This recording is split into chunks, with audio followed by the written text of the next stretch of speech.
Have you ever lost it all and then got it back? Have you ever danced successfully on the edge and never really end up falling? If so, this video is for you because I want to tell you a story, a real life story about someone who was on the verge and we managed to help and bring back to the rosy side of things. Let's get to it. I am the CEO and founder of Selfmastered, which is a high-performance training company. We help entrepreneurs and business leaders scale their businesses by teaching them 8 core high-performance skills that allow them to operate at peak potential when managing their businesses.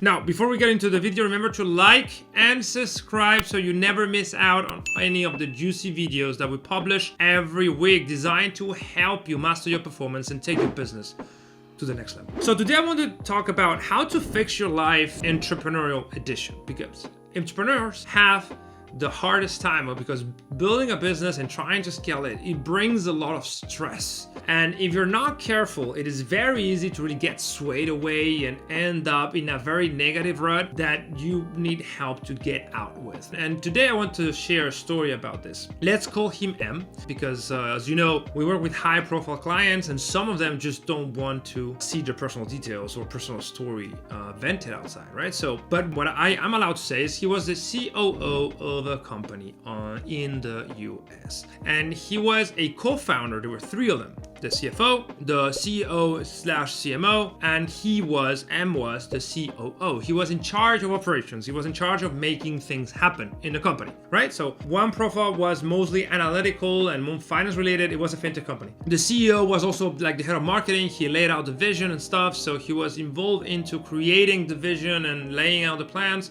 And then M was in charge of actually executing on those plans, right? So he was the COO.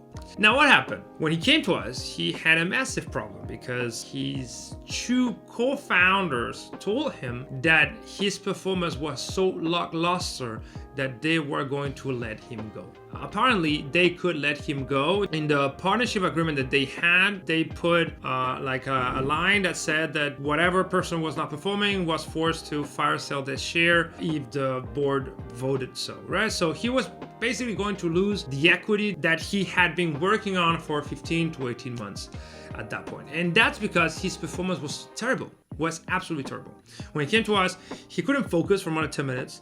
And he was he was like living in a very bad emotional place because every time he would miss a deadline, every time he would not do what he thought he was going to do or was able to do, he will get thrown into that negative spiral of negativity and stuff. So his results were super lackluster. The CEO was setting the vision, the CFO / chief analysis was looking at the market, looking at data, looking at the revenue, but our friend was not able to advance those plans, right? When we look into the root cause of all of those problems, the root cause of him being expelled from the startup that he had co-founded, everything went down to one core thing: lack of prioritization, which led to too many things on his plate. Because remember, he was the guy that was responsible for executing on the vision. Because he had too many things to do, then he could not focus as much as he needed on any of those things. So the results were obviously, of course, lackluster.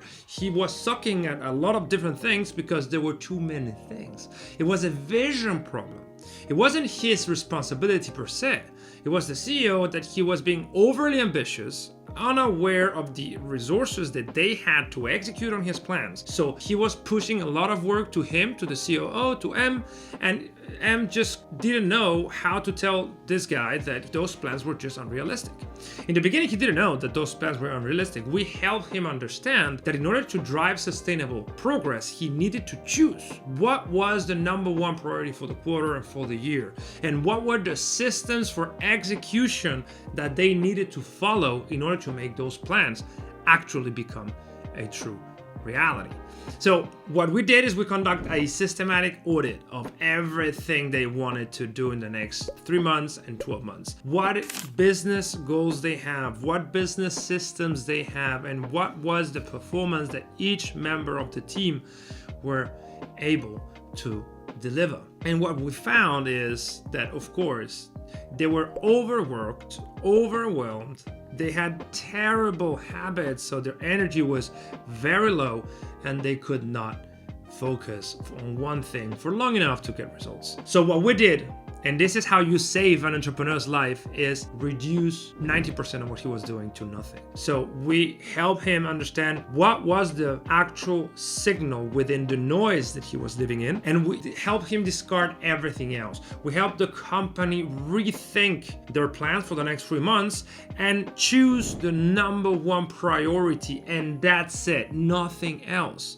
And that's how we were able to turn someone who was totally overwhelmed and really in that negative rut of bad feelings and emotions into someone able to execute and make things happen in his business by reducing 90% of his workload and making sure that he had the necessary systems to execute. So this is a quick story to prove that nothing trumps focus and disciplined execution on a core few things. No matter the level you're operating at, no matter how big your company is, you are much better off doing one thing and doing it so well that nobody can compete with you. And this is especially true for early stage entrepreneurs because they believe that just because they have a lot of energy and a lot of power in the beginning and maybe a lot of money in the bank to try different things because they raise money at high valuation, so they start thinking that they have something valuable going on, and that might not be the case. They start like trying to do as many things as possible, and that's a recipe for disaster,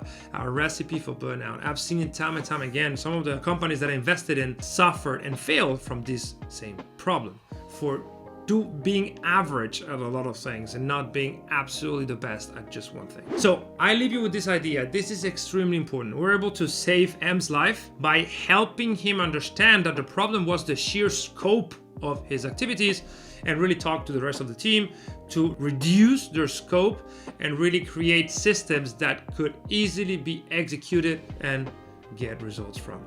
And now, please let me know in the comments if you think lack of focus is a common problem among entrepreneurs. What have you seen in your professional life about the need for focus and prioritize only the supremely important? And of course, I am more than willing to talk to you in the comments. See you in the next video.